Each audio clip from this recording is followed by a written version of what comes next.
The flashing red and blue lights sliced through the rainy night, illuminating the droplets on the windshield like a million tiny captured stars. Inside the simple sedan, a man sat with his hands calmly on the wheel, his breathing steady, his gaze fixed on the rearview mirror. He was a man accustomed to conflict, a man who had stared down threats far greater than two small-town cops on a power trip. But in their eyes, he wasn't a hero. He was a target.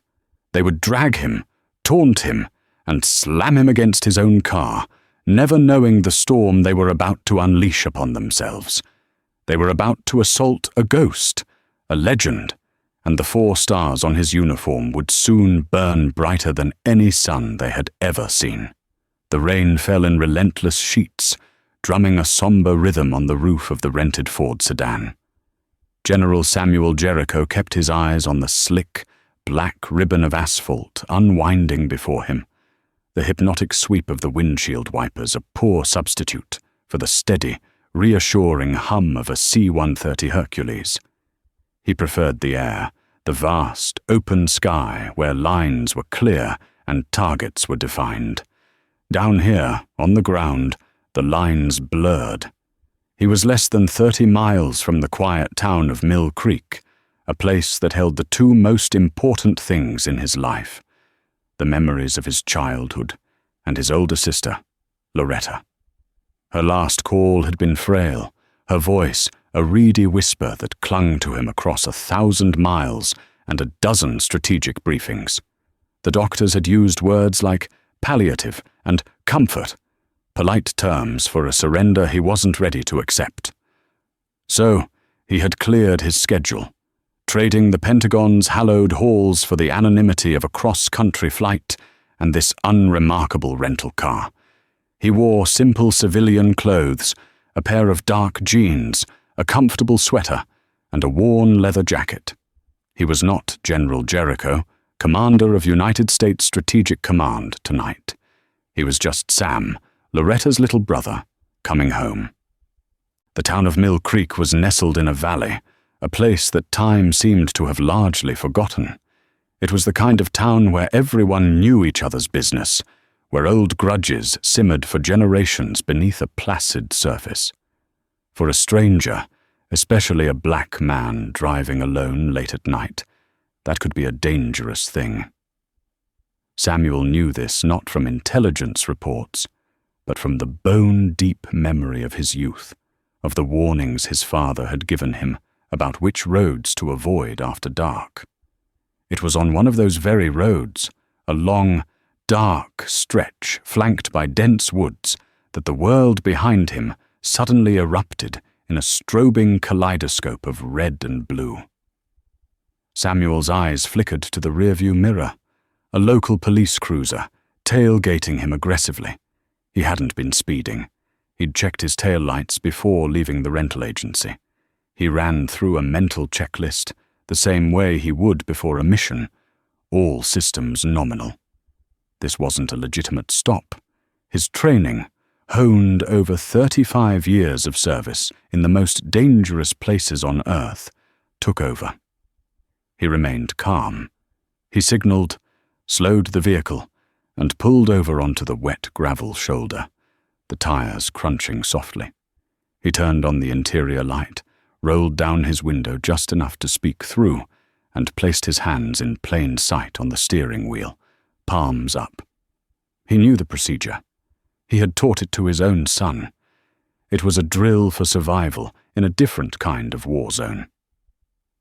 2 officers emerged from the cruiser, their silhouettes distorted by the rain and the flashing lights. One was tall and broad-shouldered, moving with a swagger that spoke of unchallenged authority. The other was younger, leaner, a step behind his partner. The taller officer, whose name tag would later read Miller, rapped his knuckles hard on the roof of the car before leaning down, his face unpleasantly close. License and registration. His voice was a low growl, devoid of any professional courtesy. "Good evening, officer," Samuel said, his own voice steady and calm. He slowly reached for his wallet and the glove compartment. "Is there a problem?" You tell me, Miller grunted, his eyes scanning the car's interior with theatrical suspicion. You were weaving back there, and one of your taillights is out. Samuel knew for a fact the taillight was fine. The weaving was a fabrication. I see, he said, handing over his driver's license and the rental agreement. I apologize if I was unsteady. The rain is quite heavy. Miller snatched the documents. He shone his flashlight directly into Samuel's eyes, a deliberate act of intimidation. Samuel didn't flinch, his gaze unwavering. This calm defiance seemed to irritate the officer even more. Samuel Jericho, Miller read off the license, mispronouncing the last name with a sneer. What's your business in Mill Creek this time of night? I'm visiting family, officer, Samuel replied. Family? Miller scoffed, sharing a look with his partner, Peterson, who offered a weak, uncertain smile in return. Who might that be? Samuel hesitated for a fraction of a second. He wanted to keep Loretta out of this. My sister, he said simply. Miller's flashlight beam dropped from Samuel's face and panned slowly across his body, lingering on his worn leather jacket and the simple sweater beneath. The officer's mind was clearly made up. He saw not a man visiting his sick sister, but a narrative he had already written. Step out of the car, sir, Miller commanded, his voice losing any pretense of procedure. It was an order meant to provoke, to escalate. Samuel's training screamed at him. This was a critical juncture. He could assert his rights, refuse the unlawful order, and inflame the situation, or he could comply, de-escalate, and end this encounter as quickly as possible so he could get to Loretta. His sister was his priority. Officer, I haven't done anything wrong, Samuel said, his tone still perfectly even. I'd prefer to remain in my vehicle. Miller's face darkened. He reached for the door handle. I said, get out of the car, now. The click of the door latch echoed in the small cabin, a sound as final and ominous as a rifle bolt sliding home. The quiet drive was over. The battle had begun. The cold, rain-soaked air hit Samuel the moment the door was pulled open. Officer Miller's grip was like a vice on his upper arm, his knuckles digging into Samuel's bicep with punishing force. There was nothing professional about it. It was an act of raw aggression.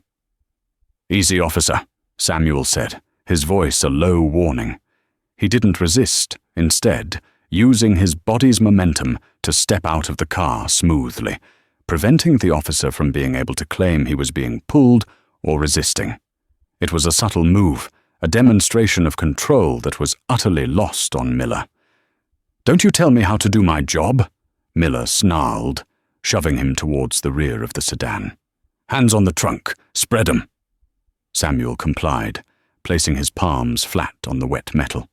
The rainwater was cold against his skin. He could see his own reflection, distorted in the glossy paint, the flashing police lights painting his face in alternating shades of demonic red and sterile blue. Beside him, the younger officer, Peterson, stood awkwardly, his hand hovering near his sidearm, his eyes darting nervously between his partner and the man they were detaining. He looked like a rookie, caught in a storm far beyond his experience. What is the reason for this, officer? Samuel asked, his voice still betraying no anger, only a steely resolve. He kept his focus, analyzing their movements, their tones, their intent. Miller was the primary threat, emotionally unstable and looking for a fight. Peterson was the variable, the weak link. The reason is you're acting suspicious, Miller shot back, his hands beginning a rough, invasive pat-down. He slapped Samuel's pockets, ran his hands aggressively up his legs. Driving a clunker like this, late at night, in a town you ain't from. We've had reports of break-ins. It was a lie, and they all knew it. The car was a standard rental, and Mill Creek hadn't had a serious break-in in over a year. It was a flimsy pretext, a script written for men who looked like Samuel, driving through towns that looked like Mill Creek. "You find anything, Hank?" Peterson asked, his voice a little too high-pitched. "Just a wallet," Miller grumbled, pulling it from Samuel's back pocket. He flipped it open, his thumb smudging the plastic over Samuel's driver's license. "Samuel Jericho. Address? Virginia. Long way from home, aren't you?" "As I said, I'm visiting my sister," Samuel repeated patiently. "Her name is Loretta Harris. She lives on Oak Street." The mention of a local street and a familiar name seemed to give Peterson a moment's pause. Everyone in Mill Creek knew the Harris family, but Miller was too far down his chosen path to turn back. He saw the wallet contained a few credit cards and a small amount of cash, nothing to satisfy his pre-written narrative of a criminal. Frustration radiated from him in palpable waves. He tossed the wallet onto the trunk. "You military?" he asked, his eyes narrowing as he took in Samuel's posture, the ramrod straightness of his back that even the demeaning position couldn't erase. "I am," Samuel confirmed. "Oh yeah?" Miller sneered, a cruel smile playing on his lips. "What are you, a cook, a supply clerk? Bet you spent your whole career peeling potatoes at Fort Dix." He was baiting him, trying to get a reaction, a flash of anger that would justify his actions. Samuel remained silent. He had commanded armies. He had advised presidents. He had faced down warlords and terrorists. The taunts of a bitter, small-town cop were like gnats buzzing around a lion. He refused to give him the satisfaction. His silence was the worst possible response. To Miller, it was not discipline. It was insolence. It was the calm of a man who thought he was better than him. And Hank Miller couldn't stand that. "You think you're something special, don't you?" Miller's voice dropped, becoming more menacing. He leaned in close, his face just inches from the back of Samuel's head. "Well, you ain't special here. Here, you're just another punk who needs to be taught a lesson in respect." He shoved Samuel hard, forcing his chest and face against the cold, wet trunk of the car. The impact sent a dull thud echoing into the night. "Hank!" Peterson's voice was sharp with alarm. "What are you doing?" "I'm teaching him some respect for the law," Miller yelled back, his control completely gone. He grabbed Samuel's arm and twisted it violently behind his back, searching for the pressure point that would cause the most pain. But Samuel was not a civilian. His body was a finely tuned instrument of discipline and strength. He didn't fight back, but he didn't yield either. His muscles tensed, absorbing the torque, his feet remaining planted. He wasn't resisting arrest. He was simply refusing to be broken. This infuriated Miller beyond reason. This man should be pleading, crying out, or fighting back. This quiet, immovable strength was an indictment of his own authority. "You want to play tough?" Miller grunted, sweat and rain mixing on his brow. He put his full weight into it, wrenching Samuel's arm higher. "Let's see how tough you are." With a final, desperate heave, he pulled Samuel away from the car, spun him around, and slammed him against the side of the vehicle with a sickening crunch of metal. Samuel's head hit the passenger side window frame. For a split second, the world went white with a flash of pain. The carefully maintained wall of his composure finally cracked, not with a roar, but with a quiet, dangerous intake of breath. The game had changed. This was no longer a traffic stop.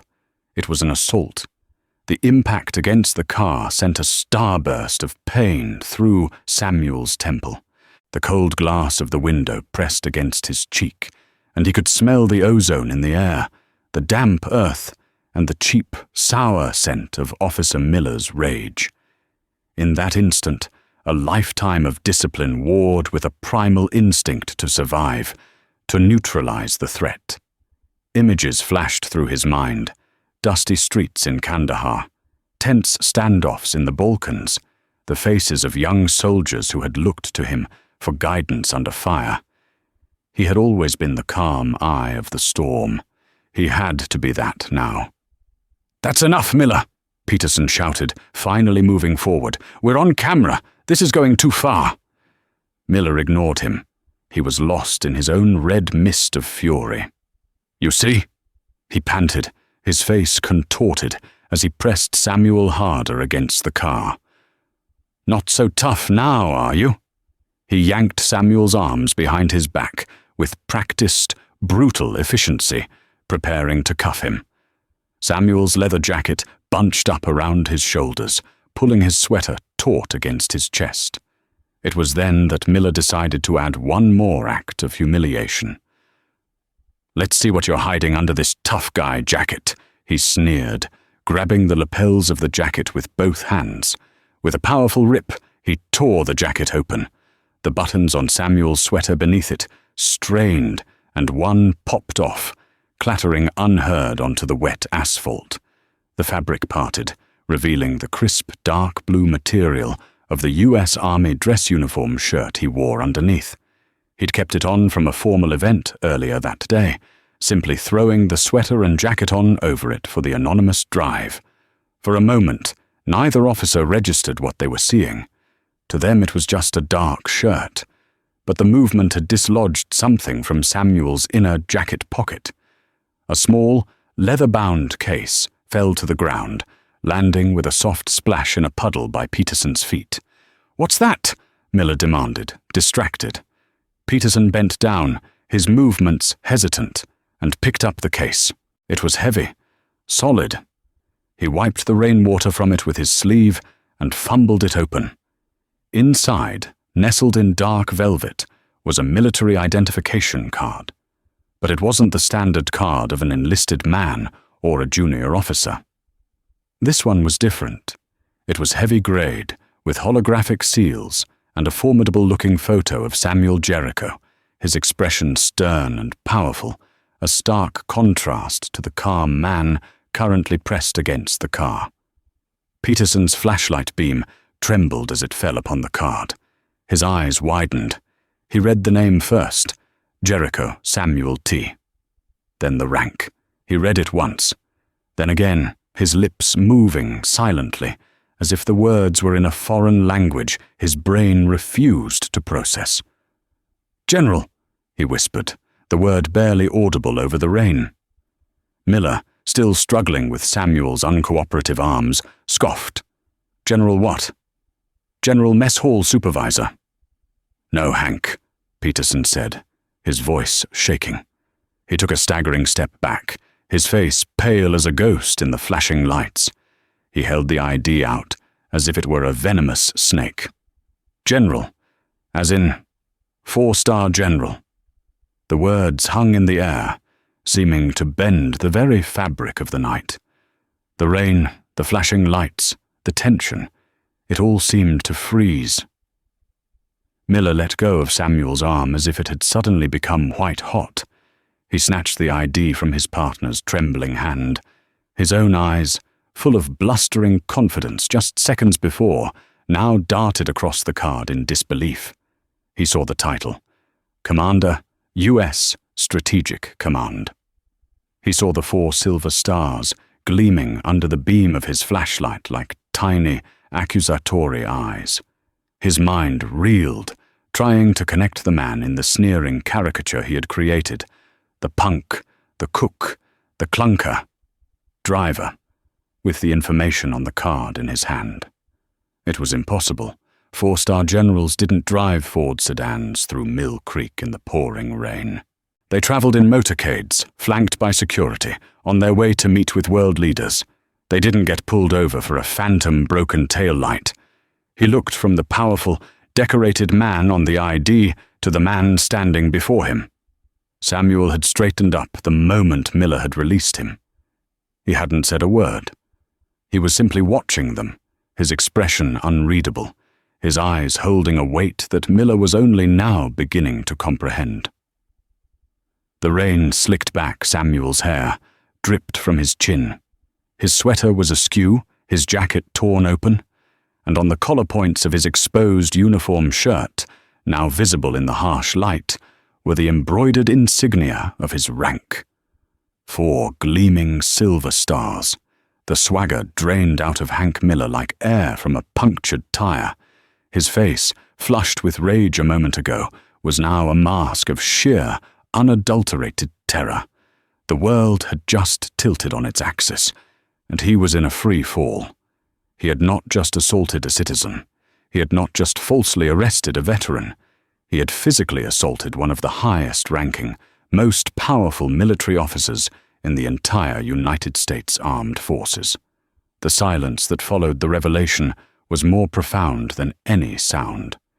It was a vacuum, sucking the air from Officer Miller's lungs. The rain and the crackle of the police radio were distant, irrelevant noises from another universe. The only thing that was real was the man standing before him, and the 4 stars that now seemed to burn with an impossibly bright, cold fire. General Samuel Jericho calmly adjusted his shirt, his movements deliberate and precise. He looked at Miller, then at Peterson, and for the first time since the stop began, his eyes held something other than calm observation. It was not anger. It was something far more terrifying. Disappointment. The kind of disappointment a commander shows a subordinate who has failed a critical mission and cost lives. "Officer Peterson," the general said, his voice devoid of heat, but carrying an authority that resonated in their bones. It was a voice that had commanded divisions, a voice that had spoken in the White House Situation Room. "Pick up my wallet." Peterson, jolted from his stupor, scrambled to obey. He snatched the wallet from the wet trunk and held it out with a shaking hand. "Officer Miller," the general continued, his gaze now locking on to the senior officer. "You have my identification." Miller's hand was trembling so violently he could barely hold the ID case. He looked down at it as if it were a live grenade. The pin pulled. He tried to speak, to form an apology, but his mouth was dry, his tongue a useless piece of leather. "Sir, there was a misunderstanding." "There was no misunderstanding, officer," General Jericho stated, his tone cutting through the pathetic excuse. "You saw a black man driving a modest car in your town at night, and you made a series of assumptions. You fabricated a reason for the stop. You attempted to intimidate and provoke me, and when your expectations were not met, you escalated to physical assault." He recited the facts with the dispassionate clarity of an after-action report. Each word was a nail being hammered into the coffin of Miller's career. That's not," Miller stammered, looking desperately at his partner for support. But Peterson was staring at the ground, his face a mask of shame and fear. General Jericho took a step forward. Miller flinched and took an involuntary step back, a move of pure instinct. The power dynamic had not just shifted, it had been completely inverted. "You asked me what I was," the general said, his voice dropping to a low, intense level. "A cook, a supply clerk. I am the commander of Stratcom. My duties involve the oversight of the nation's entire nuclear arsenal. The bombers, the missiles, the submarines, everything. I spend my days in deliberation over matters of global security, making decisions that have consequences you cannot possibly fathom." He paused, letting the weight of his words settle. "And tonight, I was dragged out of my car and slammed against my window because you, Officer Miller, had a bad night and a worse attitude." He turned his attention to Peterson. "And you, Officer Peterson, you stood by. You watched it happen. You knew it was wrong. Your silence makes you complicit." Peterson looked up, his eyes glistening with tears of panic. "Sir, I'm sorry. He's my training officer. I didn't know what to do." "You do your duty," the general replied instantly, the words like chips of ice. "You uphold the law, regardless of who is breaking it, even if it's the man sitting next to you." The radio in Miller's cruiser crackled to life. "Unit 3, what's your status? You've been on this traffic stop for over 20 minutes. The voice of the dispatcher was a lifeline from a world Miller no longer belonged to. He reached for the radio on his shoulder, his hand fumbling. "Dispatch, everything is 10-4. "No," General Jericho said firmly. "Everything is not 10-4. He held out his hand. "Give me your radio." It was not a request. Miller, completely broken, unclipped the radio and handed it over. General Jericho keyed the microphone. His voice was once again the calm, commanding presence that had defined him for decades. "Dispatch, this is General Samuel Jericho of the United States Army. I am at the location of this traffic stop on Route 7. I have been unlawfully detained and assaulted by 2 of your officers, badge numbers 218 and 305. I require your Chief of Police to meet me at this location immediately. I also want you to contact the State Police Barracks and inform them that I will be requesting a full and independent investigation by their Internal Affairs Division. Acknowledge." There was a stunned silence from the other end. The dispatcher, a woman named Carol who had been handling calls in Mill Creek for 30 years, had heard it all. Drunks, domestic disputes, teenagers racing on the highway. She had never, in all her life, heard a call like this. "Sir, can you repeat that?"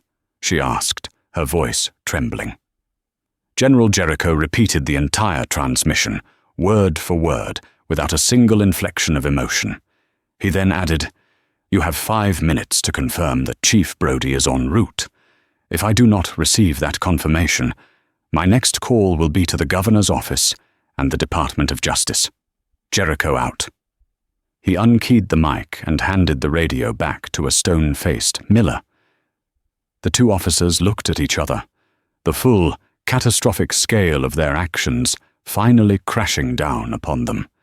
They hadn't just angered a powerful man. They had triggered a protocol, a chain of command that was now moving inexorably against them with the unstoppable force of an armored division. Their small, insulated world had just been invaded by a superpower. The 5 minutes that followed felt like an eternity. The rain seemed to fall harder, the flashing lights more frantic, as if reflecting the internal panic of the 2 officers. Miller had retreated to the side of his cruiser, leaning against it heavily, as if his legs could no longer support him. He stared out into the dark woods, seeing not trees, but the wreckage of his life. His 22-year career, his pension, his reputation in the small town where he was once a figure of authority, all of it was vaporizing before his eyes. Peterson stood frozen in the middle of the road, rainwater plastering his hair to his forehead. He kept replaying the events in his head, every moment of his own cowardice, every instance where he could have spoken up, but didn't. He had followed his senior officer's lead, just as he'd been trained. But the academy never taught you what to do when your leader was marching you off a cliff. General Jericho, in stark contrast, appeared completely at ease. He had retrieved his jacket and, despite the tear, put it back on. He leaned against the trunk of his rental car, the same spot where he had been slammed moments before, with his arms crossed over his chest. He was patient, observant, a predator waiting for the herd to panic. Exactly 4 minutes and 30 seconds later, the police radio crackled again, this time with a new, frantic energy. "Unit 3, be advised. Chief Brody is en route. ETA 2 minutes. State Police have been notified and are dispatching a supervisor. Please, sir. General, stand by." The dispatcher's voice was filled with a mixture of terror and awe. The general gave a slight, almost imperceptible nod. True to her word, less than 2 minutes later, a set of headlights appeared, coming down the road far too fast for the wet conditions. A second police SUV, this one with the official markings of the Mill Creek police chief, fishtailed slightly as it skidded to a stop behind Miller's cruiser. A portly man in his late 50s, Chief Frank Brodie, burst out of the driver's side. He wasn't even wearing a proper coat, just his uniform shirt with the sleeves hastily rolled down. His face, normally ruddy, was ashen. He took in the scene, his two officers looking like condemned men, and the tall, imposing black man standing calmly by the civilian vehicle. "What in God's name is going on here?" Brodie boomed, trying to project an authority he clearly did not feel. His eyes darted to Miller. "Hank, report!" Miller couldn't speak. He just gestured weakly towards the general. Brodie's eyes fell on the uniform shirt visible beneath the open leather jacket, and the 4 stars on the collar seemed to physically push him back a step. He was a small-town chief. The highest-ranking person he usually dealt with was the mayor or, on a bad day, a county judge. A 4-star general was as foreign to his world as an alien landing. You're General Jericho," Brodie stammered, approaching cautiously. "I am, Chief," the general said, his voice level. "And you are Frank Brodie. We met once, about 15 years ago, at a town fundraiser for the fire department. My sister, Loretta Harris, introduced us." The mention of Loretta's name seemed to punch all the air out of Brodie's chest. He remembered Loretta. He remembered she had a brother in the army, a real high flyer, she'd said with pride. He never imagined. "This. Loretta's boy," Brodie whispered, the colour draining completely from his face. "My God, what did they do?" "Your officers," General Jericho corrected him, his tone hardening. "Conducted an unlawful traffic stop without probable cause. They forcibly removed me from my vehicle, and Officer Miller, specifically, assaulted me." Brodie stared in horror at Miller, who refused to meet his gaze. "Hank, is this true?" "Chief, he was acting suspicious," Miller began, his voice a pathetic whine. "He is the brother of a woman you've known for 30 years, Hank," Brodie roared, his own fear now transmuting into rage at his subordinate. "He was driving to his sister's house. What part of that is suspicious to you?" Brodie turned back to the general, his expression pleading. "General, sir, on behalf of the Mill Creek Police Department, I am profoundly sorry. This is a terrible mistake. A misunderstanding." "It stopped being a misunderstanding when your officer put his hands on me, Chief," the general replied coolly. "This is now a matter for the state police and potentially federal investigators. Your department's chance to handle this internally ended when Officer Miller decided to use his authority as a weapon." As if on cue, another set of headlights appeared in the distance, followed by another. The state police had arrived, and they weren't coming alone. Within minutes, the quiet, dark stretch of road was transformed into a major crime scene. 2 state police cruisers and an unmarked supervisor's car blocked the road. A tall, severe-looking state police captain named Eva Rostova emerged, her expression all business. She walked directly to General Jericho, ignoring the local cops completely. "General Jericho, I'm Captain Rostova, State Police. We were informed you required assistance." "Captain," the general nodded. "I do. I wish to file a formal complaint and press charges for assault and civil rights violations against Officer Hank Miller and Officer Ben Peterson of the Mill Creek Police Department." Captain Rostova's gaze swept over the 2 local cops, her eyes lingering on Miller with undisguised contempt. "Understood, sir. We will take their weapons, their vehicles, and their statements. They are officially off this scene. My troopers will escort you wherever you need to go." Miller and Peterson stood in stunned silence as 2 state troopers approached them, their movements crisp and professional. "Officers, let's have your sidearms. You're to come with us." Chief Brodie could only watch, impotent, as his authority was stripped away on the side of a dark, rain-slicked road. The storm had made landfall, and his small provincial department was ground zero. He hadn't just lost control of a traffic stop, he had lost control of his entire world. The following morning, the sun rose over Mill Creek on a town that was fundamentally changed. The story had ripped through the community like a wildfire, fueled by whispers from the night shift dispatcher, the sight of state police cars at the station, and the inevitable gossip that thrives in close-knit places.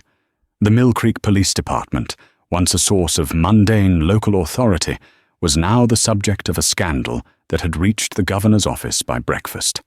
For General Samuel Jericho, the night had been long. After being escorted from the scene by the state police, he had given a calm, detailed, and damning 3-hour statement at the state barracks. He omitted no detail: the fabricated cause for the stop, Miller's taunts, the unnecessary escalation, Peterson's complicity, and the final assault. He spoke not with anger, but with the chilling precision of a commander detailing a catastrophic failure in the chain of command. He refused medical attention for the bruise forming on his temple, stating only that the real injuries were not to his person, but to the principles of justice and trust. He finally arrived at his sister's small house on Oak Street just before dawn. Loretta was awake, sitting in her favorite armchair by the window, a blanket over her frail legs. She knew something was wrong. She'd been calling him all night. "Sam," she breathed, her voice filled with relief and worry. "I was so scared." He knelt by her chair, taking her thin, cool hand in his. He told her everything, his voice softening as he spoke to her. She listened, her eyes flashing with the fire he remembered from their childhood. "That man," she said, her voice trembling with anger. "Hank Miller. He was a bully even in high school, always picking on people he thought were weaker than him. It seems he never grew out of it." "He picked the wrong one this time, Retta," Samuel said quietly. Meanwhile, the lives of Hank Miller and Ben Peterson were imploding. They had been placed on administrative leave, stripped of their badges and guns, and ordered not to speak to anyone about the case. Miller spent the morning pacing his small living room, his mind a maelstrom of denial and rage. "It was a misunderstanding," he yelled at his wife, who looked at him with frightened eyes. "The guy was acting shady. I did my job. It's not my fault he turned out to be some big shot." He was already building his defense, a fortress of self-pity and blame-shifting. He saw himself as the victim, a hard-working cop taken down by a powerful man with a grudge. Peterson's experience was vastly different. He sat at his kitchen table, staring at a cold cup of coffee, the events of the night playing on a loop in his head. He felt a profound, gut-wrenching shame. He had sworn an oath to uphold the law, and he had stood by and watched it be desecrated. His wife had tried to talk to him, but he couldn't form the words. He saw the general's disappointed eyes, heard his words. "Your silence makes you complicit." He knew, with a certainty that chilled him to the bone, that the general was right. By midday, the official investigation was in full swing. Captain Rostova was as good as her word. She had assigned her best detectives, and they were methodical. They pulled the dashcam footage from Miller's cruiser, which corroborated every word of the general's statement. The audio was even more damning, capturing Miller's taunts and escalating aggression perfectly. Then they started digging into Officer Hank Miller's personnel file. It was a revelation. Over his 2-decade career, Miller had accumulated a dozen civilian complaints, nearly all for excessive force and verbal abuse. Most of the complainants were minorities. In every single case, Chief Brody had conducted a cursory, internal review and exonerated his officer, usually citing a lack of evidence or chalking it up to a misunderstanding.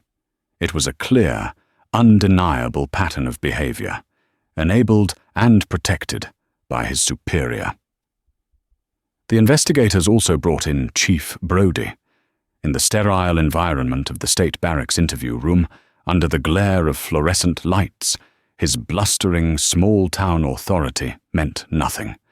They laid out the evidence before him: the dash cam video, Miller's complaint history, his own signature on the dismissal forms for each of those complaints. "Chief," a detective from the Department of Justice, a man named Avery, said calmly, "this isn't about one bad traffic stop anymore. This is about a pattern of abuse and a departmental cover-up. You're exposed here, Frank." Severely. Brody began to sweat. This was no longer about saving Miller. This was about saving himself. Late that afternoon, Ben Peterson received a phone call from his lawyer, a public defender assigned to him. "Ben," the lawyer said, "I've spoken with the state prosecutor. They know you're the junior officer here. They have you on camera, and they know you didn't throw any punches. They are willing to offer you a deal. If you provide a full and truthful testimony against Officer Miller and Chief Brody, detailing not just last night, but any other incidents you're aware of, they will recommend leniency. It's your only way out of this." Peterson looked at his reflection in the dark screen of his phone. He saw a scared young man in a police uniform he no longer felt he deserved to wear. He thought of his oath. He thought of his complicity. And he made a decision. "I'll do it," he said, his voice firm for the first time in 24 hours. "I'll tell them everything." The first gear in the great machine of justice had turned. The weeks that followed moved with a speed and force that left Mill Creek reeling. The case of the state versus Hank Miller became a media sensation, a textbook example of systemic rot brought to light by an extraordinary circumstance. It was no longer a local story. It was a national headline. The Department of Justice formally announced a federal civil rights investigation into the Mill Creek Police Department, signaling that the rot was deeper than just one officer. Hank Miller, defiant to the end, pleaded not guilty. He hired a local lawyer who tried to paint General Jericho as an arrogant, out-of-touch elitist who had overreacted to a standard police procedure. It was a disastrous strategy. On the witness stand, General Samuel Jericho was the personification of credibility. In his immaculate Class A uniform, his chest adorned with ribbons representing a lifetime of service and valor, he recounted the events of that rainy night. He was not emotional or vindictive. He simply stated the facts, his powerful voice filling the courtroom. He laid out the timeline, quoted Miller's words, and described the physical assault with military precision. When Miller's lawyer tried to question his motives, the general simply looked at the jury and said, "I have served this country for 35 years. I have defended the Constitution against all enemies, foreign and domestic. I did not do so, only to have my own rights violated, on a dark road in my home state, by a man who shares the same oath to protect and serve." The prosecution's star witness, however, was former officer Ben Peterson. Having resigned from the force as part of his plea deal, he took the stand in a civilian suit that hung loosely on his frame. He looked exhausted, but resolute. He corroborated every detail of the general's testimony. Then, the prosecutor asked him about the departmental culture under Chief Brody. Peterson's testimony was devastating. He described a good old boy network where Miller was the enforcer and Brody was the protector. He recounted 2 other incidents he had witnessed where Miller had used excessive force during arrests of minority individuals, both of which were later dismissed by Brody after the victims were intimidated into silence. He explained that complaining about Miller was career suicide. "You either went along," Peterson said, his voice cracking, "or you were gone." Chief Brody was forced to resign in disgrace before he could be formally indicted for obstruction of justice and enabling a pattern of civil rights abuses. His departure marked the end of an era of unaccountability. The verdict for Hank Miller was swift and unanimous. The jury found him guilty on all counts: assault, unlawful detainment, and most seriously, felony violation of civil rights under color of authority. At the sentencing, the judge looked down at the disgraced former officer. "Mr. Miller, you were given a badge and a gun, and entrusted with the power of the state. You turned that power into a weapon of your own prejudice and insecurity. You did not see a citizen. You saw a target. You did not see a patriot. You saw a problem. The man you assaulted has dedicated his life to protecting the very freedoms you sought to strip from him. Your actions were a stain on your badge and on this community." Hank Miller was sentenced to 5 years in federal prison, a stunning and unprecedented penalty for a police officer in that region. His life was shattered. He lost his job, his pension, his freedom, and the respect of the community he had once patrolled with arrogant impunity. The karma was not just a slap on the wrist, it was a total and complete demolition of the life he had built on a foundation of abuse. Ben Peterson received 2 years of probation and community service. He would never work in law enforcement again, a consequence he accepted as just. He left Mill Creek, hoping to start over somewhere new, forever carrying the lesson of what happens when good people stand by and do nothing. The Mill Creek Police Department was placed under a federal consent decree, effectively taking its management out of local hands and subjecting it to years of rigorous oversight and retraining. The mechanism of justice, once it started turning, had ground all the way down. Months later, a crisp autumn sun cast long shadows across the quiet lawns of Oak Street. The fiery spectacle of the leaves, crimson, gold, and burnt orange, seemed to offer a gentle closure to the turbulence of the preceding summer. Inside Loretta's warm, sunlit house, the scent of cinnamon and fresh-brewed coffee filled the air, a comforting aroma of normalcy.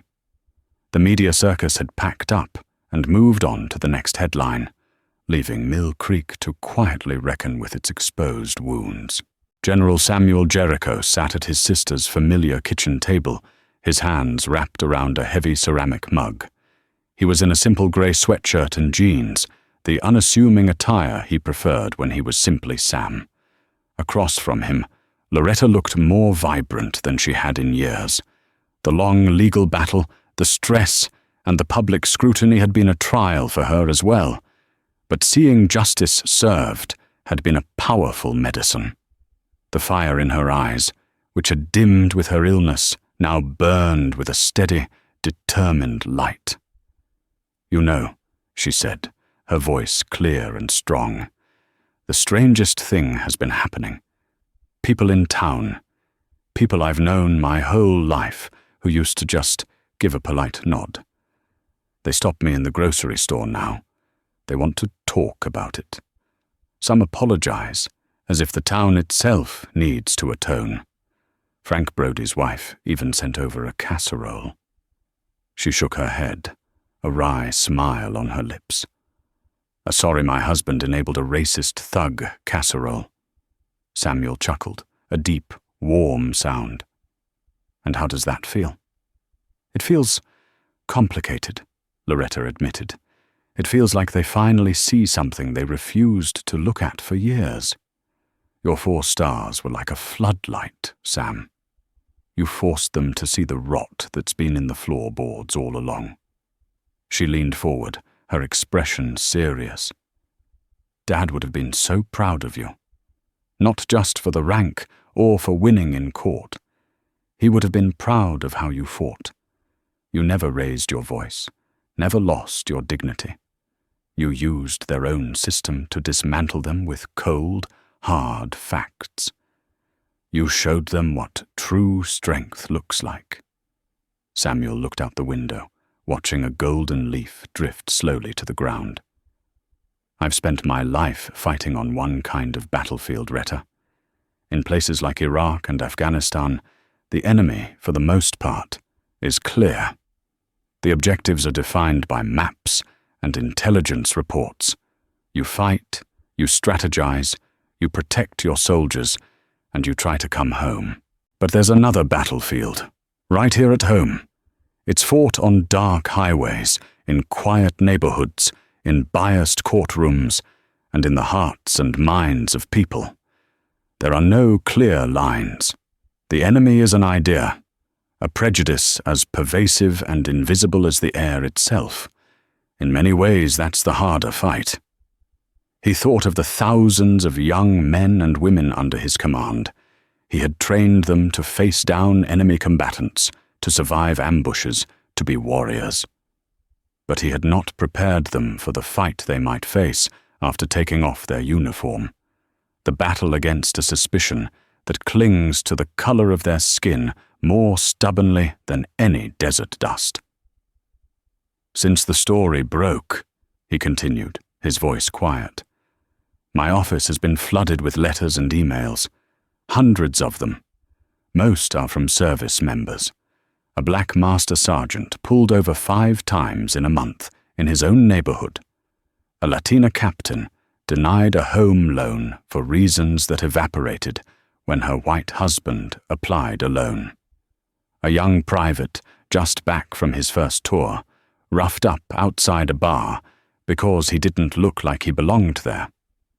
They were all fighting the same war, just on different fronts, with no one to call for air support. The anger he'd suppressed for so long was still there, but it had been forged into something else, something cold, sharp, and useful. It was the same process by which he turned raw intelligence into a battlefield strategy. He saw the problem, analyzed the enemy's tactics, and formulated a plan of attack. I'm setting up a foundation, he told his sister, his eyes meeting hers. I'm calling it the Honor Guard Initiative. Its mission will be to provide top-tier legal defense and advocacy for veterans, especially those from minority backgrounds who face discrimination or injustice here at home. The men and women who write a blank check to this country, payable with their lives, deserve to have that check cashed. They deserve to have this country fight for them when they return. Loretta's eyes welled with tears, but they were tears of fierce pride. That's my little brother, she whispered, reaching across the table to squeeze his hand. Always a general, always planning, always protecting your soldiers. Later that afternoon, before his flight back to Virginia, Samuel found himself driving down the same stretch of Route 7. The sun was warm on the asphalt, the woods on either side a blaze of autumn color. It looked so peaceful, so utterly ordinary. There was no plaque, no monument to mark the spot where a battle for the soul of a community had been fought. He pulled over onto the gravel shoulder, the crunch of the tires the only sound. He got out of the car and walked to the spot where he had been slammed against his rental. He ran his hand over the smooth, cool metal of his new car's fender. He felt no triumph, no lingering desire for revenge against the broken men who had assaulted him. Hank Miller was in a federal prison, a small man undone by his own hate. Ben Peterson was somewhere trying to rebuild a life, forever haunted by his own cowardice. They were casualties of a war they didn't even understand they were fighting. Samuel felt only a profound, clarifying sense of purpose. His battle that night had not truly been against them. It had been against the insidious idea that a person's worth could be judged by the color of their skin or the perceived modesty of their possessions. He had won, not by throwing a punch, but by wielding the immense weight of his character and the unshakable strength of his discipline. The 4 stars on his uniform had been the key, the unexpected variable that unlocked the door to justice. They had forced the world to see the man, not the stereotype. Now, He would use that key to open doors for others. He got back in his car, the engine humming to life. He was leaving the ghosts of that night behind, but he was not retreating. He was advancing, his eyes fixed on the new battlefield that lay ahead, ready to command a different kind of army in a war that was just as critical to the future of his nation. The story of General Jericho is a powerful reminder that the true measure of a person is not the uniform they wear or the title they hold, but the content of their character. An act of prejudice on a dark road set in motion a chain of events that exposed a deep injustice, but it also revealed an unshakable strength. The officers saw a target, but they found a titan of integrity. This wasn't just a story of karma, it was a story about accountability. It shows that when one person has the courage to stand firm in the face of abuse, they can bring an entire corrupt system to its knees. What do you think would have happened if he hadn't been a general?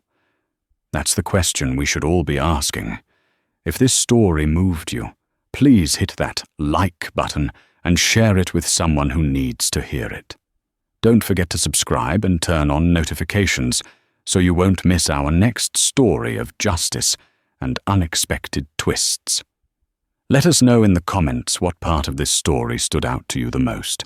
We appreciate your support.